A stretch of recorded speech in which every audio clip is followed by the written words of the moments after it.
with Wes and John. I'm Wes Pruitt. Guy over there to my left. That's freshly shaved John Sturtevant. John, how you doing tonight, buddy? Pretty well. I feel like we're covering a high school game. State championship. It's kind of like a state championship for high school preview day. It is. I living in Arkansas. CrossFit, man, the local team here, CrossFit Arkansas, they had a heck of a season this year. And I wouldn't mind starting to cover a little high school sports here locally. I think that'd be a lot of fun. But man, I got a beard. I get it, man. Sometimes you just gotta shave it. I understand. But November's over with. I understand. Heck, for that matter, so is December. John, it's Friday night. We have made it to championship week, buddy. We are here. Championship week is upon us. Week 1 in preview, we were talking about were we even going to have a season, and by golly, we're here. Championship week is upon us. You got the Conference USA Championship going on right now between UAB at 5-3, 3-1 in conference play, going against the Marshall Thundering Herd, 7-1, 4-1, coming off a big loss last week. John, who you got in this one, buddy? Well, Christian, first of all, has Marshall to cover the game. Okay. I'm going to go with Marshall at home just because it's at home. Yeah. I like both coaches, but I think Marshall hopefully will take a little bit of revenge on UAB this weekend or just today, because Marshall had a devastating loss at home when their quarterback threw 5 interceptions against a bad Rice team. I think Marshall. Yeah, like you said, that's a very bad Rice team, and I don't see the quarterback from Marshall throwing 5 interceptions tonight. UAB's 5-3; they're not a bad football team, but Marshall's good. We know that Marshall's defense is really good. Give me Marshall all day long in this one going on right now. Up next, we've got Ford Field. John, us Memphis fans know a little bit about that stadium. Ford Field, you got Ball State, the Cardinals coming in at 5-1 in conference play, going up against Buffalo. They like to tote the rock up in Buffalo. They're 5-0, John. Real quick on Buffalo, who have they beat, John? I understand they've got a great running back who ran for over 700 yards in 2 weeks, which is, don't get me wrong, a very impressive feat. But I think Ball State's got a shot in this one, man, just to be honest with you. The point spread in that game is 13.5. Yeah, that's what I'm saying. What I'm saying is I think Ball State's got a shot to win the game. I'm not talking about just cover. I think Ball State's got a shot to win it.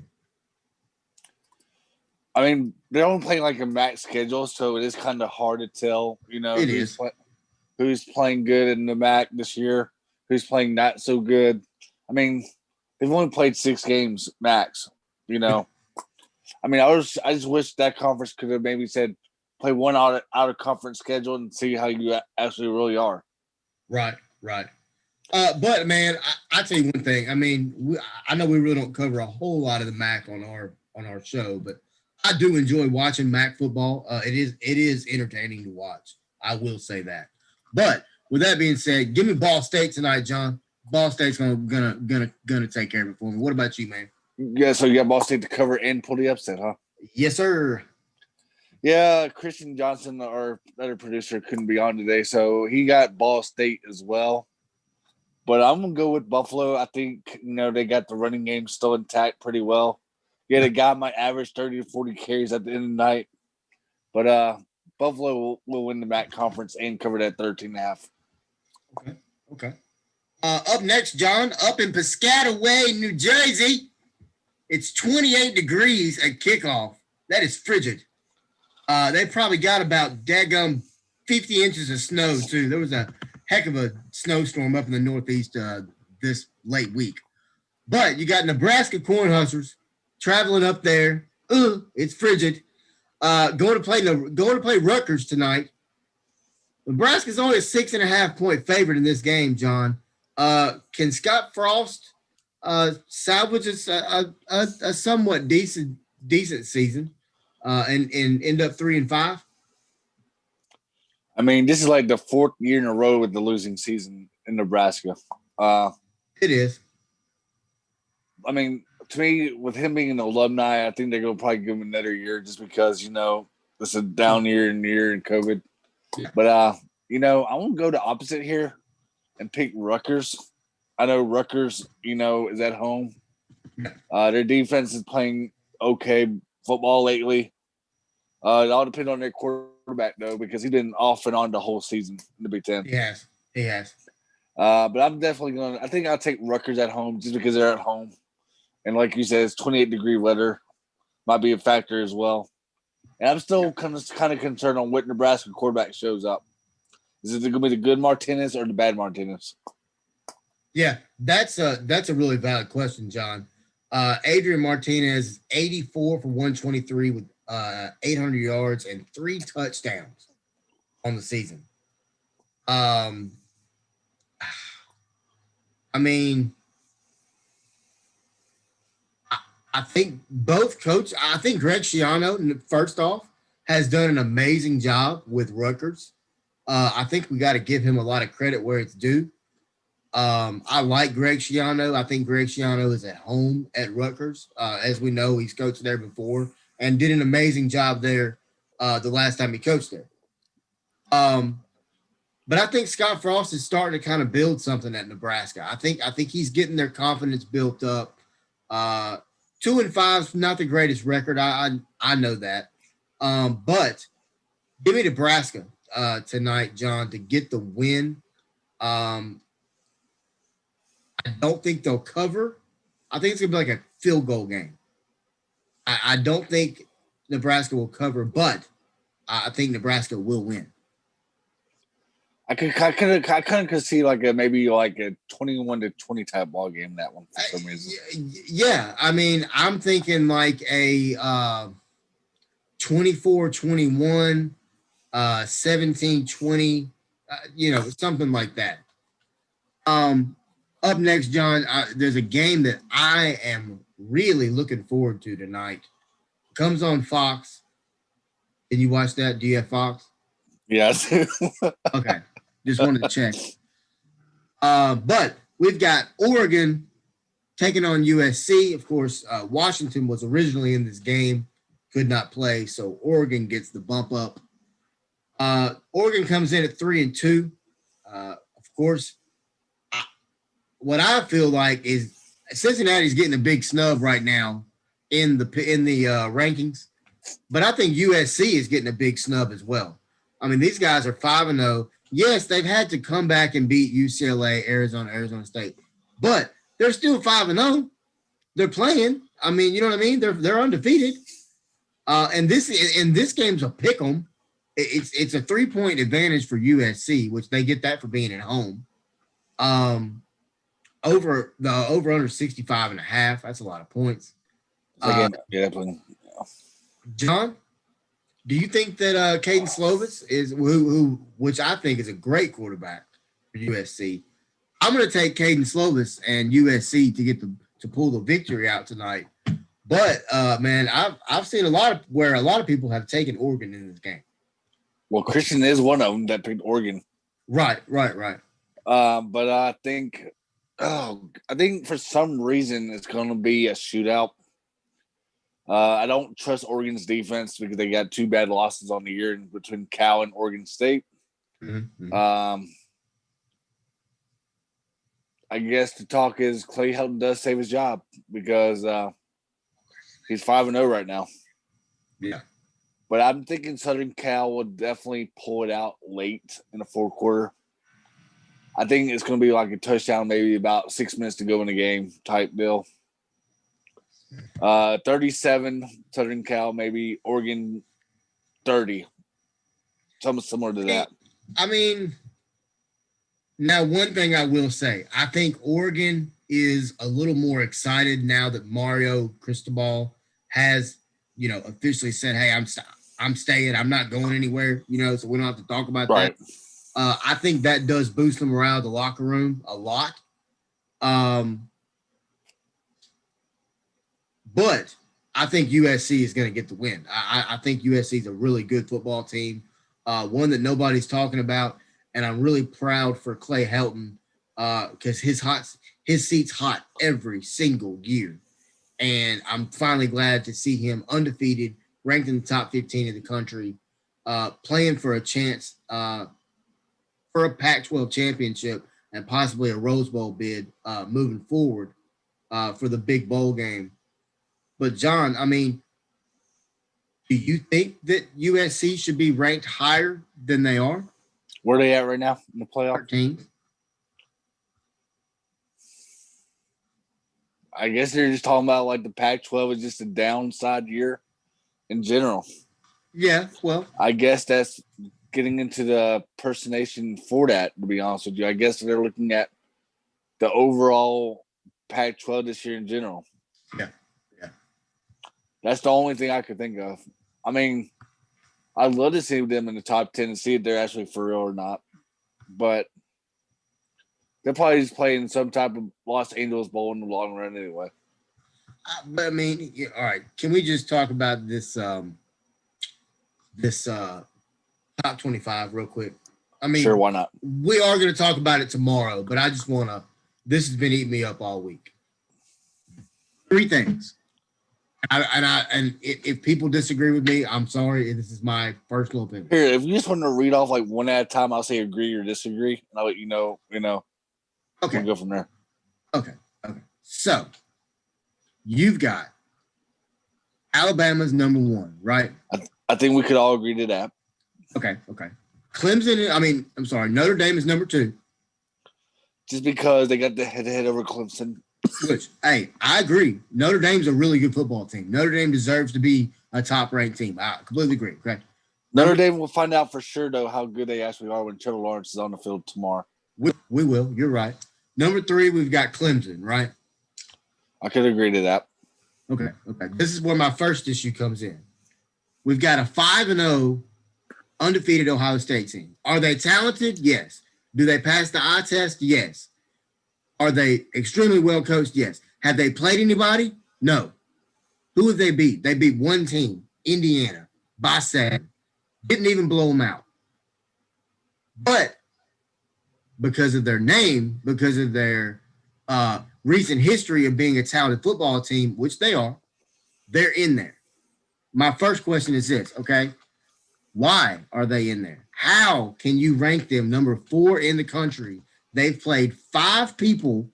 They've beat 1, Indiana. And if you look at the rest of their schedule, I think it's a combined like 6-30. I disagree because, like I told you last week, I kind of wish that they would have played a game last week. Wait, maybe like you disagree as far as you think they should be number 4 in the country? Right, I disagree. They shouldn't be number 4. Right. Oh, okay, I got you. Because me personally, I don't think you should, like, when they reversed that 5 game last week, a lot of people seem to be happy about it. I guess because they're Big Ten fans or whatever. But other people aren't happy about it because they would rather see somebody new, like we talked about. Right. And they reversed the 5 from 6 games to 5 games. Right. So I'm not a big fan of that still. My next quarrel or whatever conundrum with this BCS or whatever it is, playoff, whatever. Number 6 is Iowa State. Okay. Well, who's number 5? Huh? Who was number 5? Number 5 is Texas A&M. Okay. So, which they should be there. Okay. We'll talk about the team that they beat here in just a second. Number 6, Iowa State. Who did Iowa State lose to? Louisiana Lafayette. Yeah. Okay. And then a really bad Kansas State team. Right? Yeah. A 2-loss team in the top 10 and ranked number 6 in the country. How do you do that? How do you do that and expect us fans of the nation to trust you? I mean, I get it. You want to put the best 4 on the field. I understand that. But it's a joke, and we all see it, and there's nothing we can do about it. This would have been I'll get to that in a second. Okay. All right. My I last, mean, that's like Christian said last week. They should have tried an 18 playoff just to experience it this year right, and go from there because it's a COVID year. That's what I would have done too. right, okay. My last point is this: Georgia should not be ranked number 9 in the country. No, should not. Okay. Florida loses to LSU last week and drops 1 slot in the ranking. 1. Cincinnati drops a slot, and you know what they say? Oh, Cincinnati didn't play. Well, neither has Ohio State, and you've got them ranked number 4 in the country. Right. If you're going to do it for one team, do it for the other. Make it equal. It doesn't. Florida drops 1 slot, lost to LSU. A 23.5-point underdog lost at home. Right. The shoe player. Threw a shoe 20 yards down the field. I don't know. I just feel like Cincinnati deserves more respect than they get. I feel like Florida does not deserve to be ranked number 7 in the country. I think Cincinnati should be where Iowa State is at number 6. And it should be Bama, Notre Dame, Clemson, A&M. Really and truly, you can flip-flop. I would put Cincinnati at 5 or 6. Mm-hmm. And I would put Coastal deserves to be up there. Top 10, yeah. Yeah, I mean, top 10, yeah. Who would you put at 6? You already said it, Cincinnati. Who would you put at 5? Dang it, I forgot about that. I think another team that deserves to be higher is Indiana. Right. I think Indiana deserves to be up there in the 7 range. USC deserves to be up there, 8, 9 range. I mean, I forgot who's even in charge of this. A panel. It's a whatever. Right, panel of athletic directors. Yeah, it's a committee of athletic directors, and I don't know, man. It's frustrating. I'm not gonna lie. And I mean, I know I kind of went off on a tangent, and I don't apologize. But maybe they should get writers to do this instead of athletic directors. We'll talk about it more tomorrow on the show. But it's ridiculous. And it, like I said, it takes away all the credibility that they had earned up until this point. I mean, if you're going to say, oh, it's a COVID year, well, then that's the perfect time to expand it out. You don't have to keep it expanded. You can do it for 1 year and test it out and see how it works. It's going to create, I mean, the bowl championship series thing, whatever, or the college playoff, whatever it is. Yeah. No, but the whole thing was created for a who's who of the Power 5. A group of 5. It's not set up for the group of 5 to make the playoff. It's not. It's never going to happen. It's been set up to fail, in my opinion, the whole time. The group of 5 is just set up to play in a New Year's Day bowl against a top tier team. They just want the same thing every year. That's all they want. But in this instance, this year, you've got Cincinnati, who is a legitimate top tier football team. Indiana is a top tier football team. Why are they ranked 13? Why is Nebraska ranked? I mean, not Nebraska. Cincinnati ranked. What are they? 8th, 9th, 7th, right. Whatever they are. I mean, if you're gonna fail, come on, just don't do it like this. I mean, come on now. If that's the case, then bring back the BCS the way y'all did that with strength of schedule, and because you coming on the Chandler of whoever dude is, the guy that runs the committee, coming on ESPN and saying, "Oh, well, strength of schedule matters to us." No, it doesn't, because if that's the case, Ohio State would not be ranked number 4 in the country. No, 0, no chance. Go ahead, John. Who's on your upset alert tomorrow? I'm trying to give it away right now, but I just wanted to talk about like who can be on your upset. Oh, you want a little upset alert preview for tomorrow? Yeah, a little bit of spoiler. A little bit of spoiler. I think Missouri could be in a little bit of trouble, depending on what offense comes out. Uh, Clemson, I think, is in trouble. No, I think Trevor Lawrence definitely makes a difference on the field. I think Clemson's going to pull it out maybe by right at the point spread at 10. I think Cincinnati better look out. I mean, there's numerous. I mean, I'm not going to give away it all for tomorrow, but Yeah. you know, Don't forget about that 865 game at 11 a.m. who? The 865 area code in East Tennessee in Knoxville. Oh, you mean that barn burner of a game? You never know. 11 a.m. kickoff. Dude, Tennessee is not going to beat Texas A&M tomorrow.